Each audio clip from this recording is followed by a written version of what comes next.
In today's video, I'm going to teach you how to update your payment method if a tax refund deposit has not yet been transmitted. If your refund was originally set up to be sent by direct deposit, but you need to change that before it goes through, the process is fairly straightforward. The key thing to understand is timing. You can only make this update if the deposit has not yet been transmitted. Once the payment has already been sent out for processing, you will not be able to stop it on your end. To begin, open the File menu in your tax software or filing account and look for the option to update your refund or payment delivery details.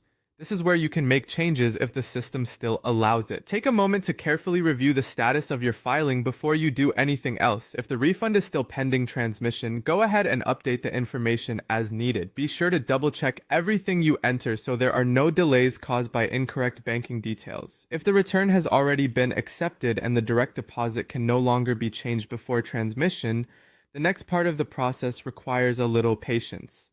In that case, you will need to wait for the bank to reject the deposit. This usually happens when the account information is invalid, the account is closed, or the deposit cannot be completed for another banking reason. At this stage, there is typically nothing additional you need to submit right away.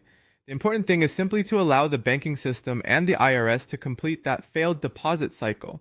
After the bank rejects the deposit, the IRS will then move to the next step, which is issuing a paper check instead. That check will be mailed to the address associated with the tax return, so it is very important that your mailing address is current and accurate. If your address is outdated, that could create extra delays in receiving the check. Once the paper check is issued, all that remains is to watch your mail and allow time for delivery. This part of the process can take longer than direct deposit, so it is normal for there to be some waiting involved. The main takeaway is simple. If the deposit has not yet been transmitted, update it through the File menu. If it has already been accepted and cannot be changed, wait for the bank to reject the deposit and then expect a paper check from the IRS by mail.